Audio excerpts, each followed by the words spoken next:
ಪ್ರದೇಶ ಕಾಂಗ್ರೆಸ್ ಸಮಿತಿಯ ಸಂಯುಕ್ತ ಮತ್ತು ಶೋಷಿತ ವರ್ಗಗಳ ಒಂದು ಸಂಯುಕ್ತಾಶ್ರಯದಲ್ಲಿ ಸ್ವಾಭಿಮಾನಿ ಸಮಾವೇಶ ಅಂತ ನಾವು ನಿನ್ನೆ ಒಂದು ತೀರ್ಮಾನ ನಿನ್ನೆ ಸಂಜೆ ಬಂದು ಅದು ಇವತ್ತಿಂದ ಕಾರ್ಯಗತಕ್ಕೆ ಬಂದಿದೆ.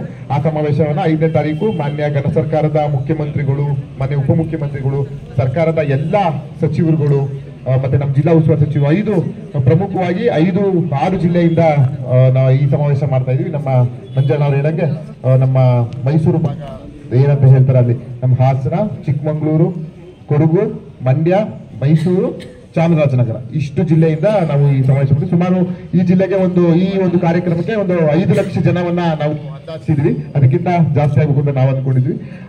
ನಮ್ಮ ಜವಾಬ್ದಾರಿ ನಮ್ಮ ಜಿಲ್ಲೆ, ನಮ್ಮ ಕ್ಷೇತ್ರ, ಸುಮಾರು ನಮ್ಮ ಜಿಲ್ಲೆಯಿಂದನೇ ಸುಮಾರು 1 ಲಕ್ಷ ಜನವನ್ನ ನಾವು ಸೇರಿಸಬೇಕು ಅಂತ ನಿನ್ನೆ ತೀರ್ಮಾನ ಮಾಡ್ಕೊಂಡಿದ್ವಿ.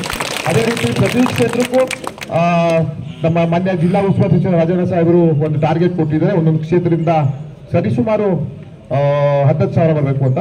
ಆದ್ರೆ ವಿಶೇಷವಾಗಿ ಹೊಳೆನರಸೀಪುರ ಕ್ಷೇತ್ರಕ್ಕೆ ಸುಮಾರು 20,000 ಜನ ಕರ್ಕೊಂಡ್ ಬರ್ಬೇಕು ಅಂತ ಹೇಳಿದ್ದಾರೆ. ನಾವು ಆ ಎಲ್ಲ ಸಂಘಟಿತರಾಗಿ ಒಗ್ಗಟ್ಟಾಗಿ ಯಾವುದೇ ರೀತಿಯ ಬಸ್ ವ್ಯವಸ್ಥೆ ಇರ್ಬೋದು, ಎಲ್ಲ ಇತರ ವ್ಯವಸ್ಥೆಗಳನ್ನ ನಾವು ಮಾಡ್ತೀವಿ. ಯಾರು ಅನ್ಯತಾ ಭಾವಿಸಬಾರ್ದು, ಎಲ್ಲ ಒಗ್ಗಟ್ಟಾಗಿ ಈ ಕಾರ್ಯಕ್ರಮ ಯಶಸ್ವಿಯಾಗಿ ಬಳಸೋಣ.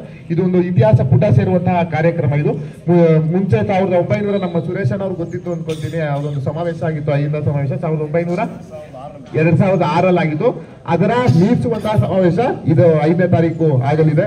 ಎಲ್ಲ ಒಗ್ಗಟ್ಟಾಗಿ ಮಾಡಿದ್ರೆ ಈ ಕಾರ್ಯಕ್ರಮ ಮಾಡ್ತಾ ಇರೋದು ಒಂದೇ, ಏನು ಈ ಕೋಮುವಾದಿ ಪಕ್ಷಗಳು ಎರಡು ಒಟ್ಟಿಗೆ ಸೇರಿ ಬಿಜೆಪಿ ಜೆಡಿಎಸ್ ನಮ್ಮ ಸರ್ಕಾರನ ಮತ್ತೆ ನಮ್ಮ ಮಾನ್ಯ ಘನ ಸರ್ಕಾರದ ಮುಖ್ಯಮಂತ್ರಿಗಳನ್ನ ಮತ್ತೆ ಉಪಮುಖ್ಯಮಂತ್ರಿಗಳನ್ನ ಏನು ಉದ್ದೇಶಪೂರ್ವಕವಾಗಿ ಅವರು ಟಾರ್ಗೆಟ್ ಮಾಡ್ತಾ ಇದ್ದಾರೆ, ಇಲ್ಲ ಸಲ್ಲದ ಆರೋಪ ಮಾಡಿಕೊಂಡು ಒಬ್ಬ ಶುದ್ಧ ಹಸ್ತ ಮಾನ್ಯ ಮುಖ್ಯಮಂತ್ರಿಗಳನ್ನ ಅವರು ನೇರವಾಗಿ ಒಂದು ತೇಜೋವಧೆ ಮಾಡ್ತಾ ಇದ್ದಾರೆ. ಆ ಒಂದು ಕಾರ್ಯಕ್ರಮದಲ್ಲಿ ಅವರಿಗೆ ಆ ಒಂದು ಸಂದೇಶವನ್ನ ಇಡೀ ರಾಜ್ಯಕ್ಕೆ, ಇಡೀ ದೇಶಕ್ಕೆ ಕೊಡುವಂತ ಕಾರ್ಯಕ್ರಮ ಇದಾಗಿದೆ. ಇದು ಯಾವುದೇ ರೀತಿಯ ರಾಜಕೀಯಕ್ಕಿಂತ ಹೆಚ್ಚಾಗಿ ಜನಾಂದೋಲನ, ಜನಕ್ಕೆ ತಿಳಿಸ್ಬೇಕು ನಾವು ಏನ್ ಮಾಡಿದೀವಿ ಅನ್ನೋದು. ಯಾಕಂತ ಹೇಳಿದ್ರೆ 1.5 ವರ್ಷದಲ್ಲಿ ನಾವು ಆಗಿರೋ ಸಾಧನೆ 5 ಗ್ಯಾರಂಟಿಗಳನ್ನ ಜೊತೆಗೆ ಅಭಿವೃದ್ಧಿಯನ್ನ ಒಟ್ಟಾಗಿ ಮಾಡೋದು ಅಷ್ಟು ಸುಲಭ ಅಲ್ಲ. ಅದನ್ನ ನಮ್ಮ ಮಾನ್ಯ ಮುಖ್ಯಮಂತ್ರಿಗಳು ಮಾಡಿದ್ದಾರೆ. ಅದಕ್ಕೆ ನಾವು ಅನಂತ ಧನ್ಯವಾದಗಳನ್ನ ಹೇಳ್ಬೇಕು. ಅಷ್ಟು ಸುಲಭವಾದಂತಹ ಕಾರ್ಯ ಅಲ್ಲ. ಆದ್ರೂ ಅವರು ಆ ವಿಷಯದಲ್ಲಿ ನಾವು ಎಲ್ಲ ಮೆಚ್ಚಬೇಕಾದಂತಹ ಕಾರ್ಯಕ್ರಮ.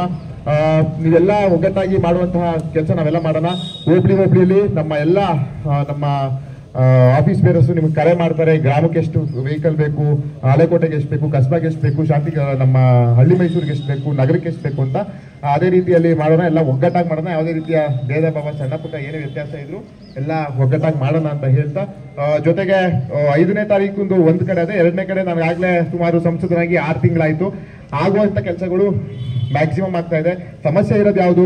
PWD ರೋಡ್ಸ್ ಕೇಳ್ತಾ ಇದ್ರಿ, ಚರಂಡಿ ಕೇಳ್ತಾ ಇದ್ರಿ, ಮತ್ತೆ ಮನೆಗಳು ಕೇಳ್ತಾ ಇದ್ರಿ. ಅಂತ ವಿಷಯದಲ್ಲಿ ನಾನು ಉತ್ತರ ಕೊಡಿಗೆ ಆಗ್ತಿಲ್ಲ. ಯಾಕಂದ್ರೆ ಇಲ್ಲೂ ಅನುದಾನಗಳು ಇವಾಗ ಬರಬೇಕು. ಹಂತವಾಗಿ ಎಲ್ಲ ಮಾಡೋಣ. ತಾಳ್ಮೆ ಇರಲಿ. ಖಂಡಿತವಾಗಿಯೂ ನಾವೆಲ್ಲ ಇವತ್ತು ತಾಳ್ಮೆ ಇರೋದಕ್ಕೆ ನೀವೆಲ್ಲ ಸಂಸದವಾಗಿ ನೋಡ್ತಿದ್ರಿ. ಇದೇ ರೀತಿ ತಾಳ್ಮೆ ಇರಲಿ. ಇಡೀ ಕ್ಷೇತ್ರದ ಅಭಿವೃದ್ಧಿಯ ಪ್ರಾಮಾಣಿಕ ಕೆಲಸ 100% ಮಾಡ್ತೀನಿ. ಆ ಜವಾಬ್ದಾರಿ ನನ್ನ ಮೇಲಿದೆ. ಆ ಜವಾಬ್ದಾರಿಯ ನೀವು ಕೊಟ್ಟಿರೋ ಮಾತನ್ನ ಉಳಿಸ್ಕೊಳ್ಳೋ ಕೆಲಸವನ್ನು ನಾನು ಮಾಡ್ತೀನಿ ಅಂತ ಈ ಕಾರ್ಯಕ್ರಮದಲ್ಲಿ ಇದು ಬೇಡವಾಗಿತ್ತು. ಆದ್ರೂ ಇದು ನಾವೆಲ್ಲ ಒಟ್ಟಾಗಿ ಇವತ್ತು ಮುಖಂಡರುಗಳು ಸೇರಿದ್ರಿಂದ ಇದೊಂದು ನಾನು ಮಾತನ್ನ ಹೇಳ್ತೀನಿ. ಜೊತೆಗೆ ನಮ್ಗೆಲ್ಲ 5ನೇ ತಾರೀಕು ಇಡೀ ರಾಜ್ಯ ನಮ್ಮ ಹಾಸನ ನೋಡ್ತಾ ಇದೆ. ಇಡೀ ರಾಜ್ಯ, ಇಡೀ ದೇಶ ನಮ್ಮ ಹಾಸನ ನೋಡ್ತದೆ. ಜೊತೆಗೆ ಅವತ್ತು ನಮ್ಮ ACC ನಮ್ಮ ರಾಹುಲ್ ಸಾಹೇಬ್ರು ಬರ್ಬೋದು, ಮತ್ತೆ ಪ್ರಿಯಾಂಕಾ ಮೇಡಮ್ ನಮ್ಮ ACC ಎಲ್ಲ ಇನ್ಚಾರ್ಜ್ ಸಹ ಅವತ್ತು ಹಾಸನಕ್ಕೆ ಬಂದಿದ್ದಾರೆ. ಎಲ್ಲ ಒಮ್ಮತವಾಗಿ ನಾವು ಜನ ಸೇರ್ಸೋಣ, ಕಾರ್ಯಕ್ರಮನ ಯಶಸ್ವಿಗೊಳಿಸೋಣ. ಜೊತೆಗೆ ಎಲ್ಲರಿಗೆ ಎಲ್ಲ ಹಾಸನದವ್ರ ಹೊಳೆನರಸೀಪುರದತ್ತ, ಯಾಕಂತ ಹೇಳಿದ್ರೆ ಆ ಹೊಳೆನರಸೀಪುರದಿಂದ ಎಷ್ಟು ಜನ ಬರ್ತಾರೆ ಅನ್ನೋದೇ ಅವ್ರು ಕೇಳ್ತಾರೆ. ನಾವೆಲ್ಲೋದು ನಿಮ್ಮ ಊರಿಂದ ಎಷ್ಟು ಜನ ಕರ್ಕೊಂಡ್ ಬರ್ತೀರಿ ಅಂತ.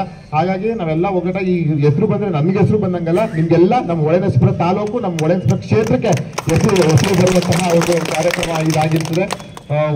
ಮತ್ತೆ ನಾಳೆ ನಾಡದಲ್ಲಿ ನಿಮ್ಗೆ ವೈಯಕ್ತಿಕವಾಗಿ ನಮ್ಮೆಲ್ಲ ಮುಖಂಡರುಗಳಿಗೂ ನಾನೇ ಕರೆ ಮಾಡಿ ಎಷ್ಟು ವೆಹಿಕಲ್ ಏನ್ ಬೇಕು ಅನ್ನೋದೆಲ್ಲ ನಾನು ಕೇಳ್ಕೊಂತೀನಿ. ಇನ್ನ ಅದು ಬಿಟ್ರೆ 5ನೇ ತಾರೀಕು ಬಿಟ್ರೆ